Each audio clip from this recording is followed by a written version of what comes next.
జనవాణి ప్రేక్షకులకు, అభిమానులకు నా నమస్కారాలు తెలియజేస్తున్నాను. ఇవాళ ఉచితాలు అనేసి అన్ని ప్రభుత్వాలు అధికారంలో ఉండొచ్చు, అధికారంలో లేకపోవచ్చు, వచ్చే ప్రభుత్వాలు అని తమ ప్రణాళికలను ప్రకటిస్తున్నాయి. అవి ఎన్ని వేల కోట్లు దాటిపోతున్నాయో వాళ్ళు ప్రజలకు చెప్పరు. వాటిని ఏ విధంగా అమలు చేస్తామనే విషయాన్ని కూడా ప్రజలకు చెప్పరు. ఎన్నికలు వస్తే చాలు అన్ని పార్టీలు పోటీ పడి ఉచితాలనే ప్రకటిస్తుంటాయి. లెక్కకు మించి కష్టాల్లో ఉన్న ప్రజల్ని మేమే ఆదుకుంటామని ముసలి కన్నీళ్లు గారుస్తుంటాయి. ప్రజలు వీళ్ళ యొక్క ఆకర్షణీయ పథకాలకి ఎక్కడ ఆకర్షణకు లోనవుతారో అనేసి మిగతా సామాన్య ప్రజలు అదేవిధంగా ఈడ రాష్ట్ర ప్రభుత్వాలు ఉన్న కష్టాలు, ఆర్థిక అభివృద్ధి వెనకబడి ఉండడంలో అనేక ఇబ్బందులు పడుతున్న కష్టాలని ప్రజలు గమనిస్తున్నారు. కానీ ప్రభుత్వాలు ఇవేమీ పట్టించుకోవటం లేదు, పార్టీలు కూడా ఇవేమీ పట్టించుకోవటం లేదు.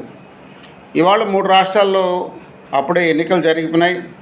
అస్సాం, కేరళ, పుదుచ్చేరిలో మొదటి విడతగానే ఎన్నికలు పూర్తయినాయి. మరో 2 రాష్ట్రాలు తమిళనాడు, పశ్చిమ బెంగాల్ రాష్ట్రాలు ఇప్పుడు ఎన్నికలు జరుపుకోవాల్సి వచ్చింది. ఈ నెలలో పూర్తి అయిపోతాయి అవి కూడా.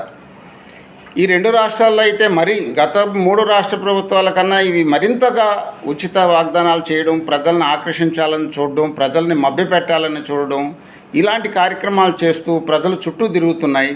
ఎన్నికల తర్వాత ప్రజలకు కనిపించరు, వాగ్దానాలని అమలు చేయలేరు. ఇవాళ రాష్ట్రాల వార్షిక బడ్జెట్ను దాటిపోతున్నాయి ఉచితాలు అమలు జరపాలంటే. ఉదాహరణకి ఒక విషయాన్ని కర్ణాటక రాష్ట్ర ప్రభుత్వాన్ని మనం చూసుకుందాం. ఆ రాష్ట్రం గతంలో ఇప్పుడు పరిపాలనలో ఉంది. అక్కడ ఎన్నికల వాగ్దానాలు అమలు చేయడం కారణంగా 50,000 నుంచి 60,000 కోట్ల రూపాయల దాకా ఈరోజు అప్పుల్లో ఉంది. ఈ అప్పులు ఏ విధంగా తీరుస్తామనేది ఆ ప్రభుత్వాలు చెప్పలేవు. ఈ అప్పుల్ని తీర్చడానికి వాళ్ళ దగ్గర సరైన ప్రణాళికలు లేవు. అప్పులు వాగ్దానాలు మాత్రమే వాళ్ళకు గుర్తొస్తున్నాయి, కానీ ప్రణాళికలు గుర్తు రాకపోవడం, అవి అమలు జరపలేకపోవడం, అమలు జరగడంలో విఫలం కావడం, గత ప్రభుత్వాల వైఫల్యాలను ఎత్తి చూపిస్తూ తన ప్రభుత్వాలని మనం ఏ విధంగా ముందుకు తీసుకుపోతాం అనే విషయాన్ని చెప్పలేకపోతున్నారు. అన్ని రాష్ట్రాల్లో ఇదే తంతు జరుగుతుంది. ఉదాహరణకు ఉత్తరప్రదేశ్ చాలా పెద్ద రాష్ట్రం దేశంలో కల్లా. దానికన్నా తమిళనాడు రాష్ట్రం ఇప్పటికే 8 లక్షల కోట్ల రూపాయలు అప్పుల్లో ఉంది. కరెక్ట్గా చెప్పాలంటే 8,30,000 కోట్ల రూపాయలు అప్పుల్లో ఉంది. పశ్చిమ బెంగాల్ 6.6 లక్షల కోట్ల రూపాయలు అప్పుల్లో ఉంది. అంటే దేశంలోనే 4వ స్థానంలో ఉంది. ప్రస్తుతం ఎన్నికల్లో అధికారంలో ఉన్న పార్టీలే కాకుండా అధికారం చేపట్టాలనే పార్టీలు కూడా వాగ్దానాలు శృతిమించిపోతున్నాయి. అనేక ఉదాహరణలు తీసుకొని వచ్చి ప్రజల ముందు చెప్పడం, ఆ వాగ్దానాలని మేమే అమలు చేస్తామని చెప్పడం, వాటిని ఎట్లా అమలు చేస్తారని మాత్రం ప్రజలకు చెప్పలేకపోతున్నారు. రాష్ట్రం దివాలా తీసిపోయినా మాకేం అభ్యంతరం లేదు, మా గెలుపు మాకు కావాలి. అదే పద్ధతిలో అన్ని పార్టీలు వ్యవహరిస్తున్నాయి. తమిళనాడులో పోటాపోటీగా అయితే డిఎంకేలు విపరీతమైనటువంటి వాగ్దానాలు చేస్తున్నాయి.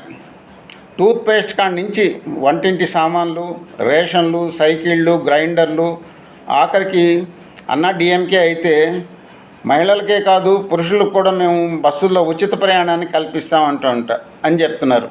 మరి దానికి అయ్యే వ్యయం ఎట్లా భరిస్తారు? ప్రజల మీద భారం వేయాల్సిందే కదా.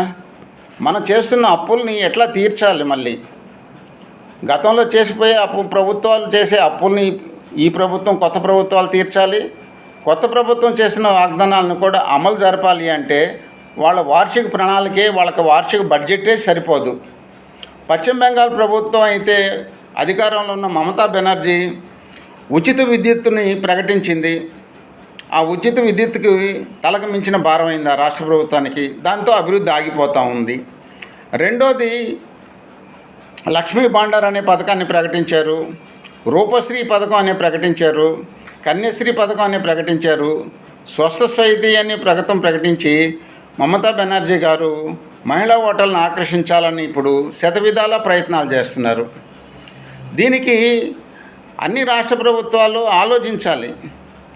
ఒక రాష్ట్రాన్ని చూసి ఒక రాష్ట్రం శృతిమించి వాగ్దానాలు చేయడం కారణంగా గ్రామీణ ప్రాంతాల్లో రహదారులు ఉండటం లేదు, మంచినీటి సౌకర్యాలు ఉండటం లేదు, ప్రాజెక్టులు పూర్తి కావటం లేదు, చిన్నకారు రైతుల ఆర్థిక పరిస్థితులు బాగుండటం లేదు, అదేవిధంగా నిరుద్యోగ సమస్య పెరిగిపోతుంది, కొత్త పరిశ్రమలు రావటం లేదు. అనేక సమస్యలతో ప్రజలు అల్లాడుతున్నప్పుడు మీ వాగ్దానాల వల్ల వాళ్ళకి ఏ విధంగా సేద తీరుతుంది? ఈ విషయాలపైన ఆలోచించాలి.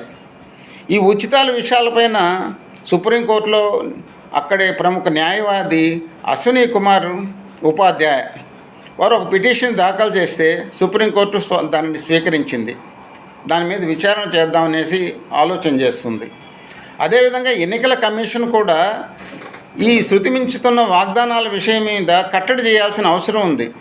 ఎన్నికల కమిషన్కి ఎన్నికల పార్టీ గుర్తులు కేటాయిస్తుంది, పార్టీ రిజిస్ట్రేషన్ చేస్తుంది, ఎన్నికలు నిర్వహిస్తుంది, అన్ని హక్కులు ఉన్నప్పటికీ కూడా బడ్జెట్ను మించి అప్పులు చేయడం, వార్షిక వృద్ధి రేటు తగ్గిపోతుండటం, జీడిపి రేటు పడిపోవడం, అప్పులు పెరిగిపోవడం, ఒక ప్రభుత్వాల మీద ఆరోపణలు చేసుకోవడం, ఈ అప్పులన్నీ కూడా పన్నుల రూపంలో తిరిగి ప్రజల మీద వేయడం తలకు మించిన భారంగా మారిపోతుంది. కాబట్టి దీని విషయాల్లో ప్రముఖ న్యాయవాదులు, జడ్జీలు అయితే కావచ్చు, అదేవిధంగా ఎన్నికల సంఘాలు కావచ్చు, ప్రస్తుతం పాలకులుగా ఉన్న ప్రభుత్వాలు కావచ్చు, దీని మీద సమీక్ష జరపాలి. ఈ సమీక్ష జరిపి ప్రజలకి న్యాయం జరిగే విధంగా, వాళ్ళని ఆర్థికంగా స్వావలంబనతో అభివృద్ధిగా కుటుంబాలు అభివృద్ధి చెందే విధంగా వాళ్ళకి ఎలాంటి ప్రణాళికలు అమలు జరపాలనే విషయాల మీద దృష్టి పెట్టాలి తప్పనిస్తే ఉచితాలతో మభ్యపెట్టి అభివృద్ధికి దూరం చేయొద్దని అనేసి మనం కోరుకుంటాం.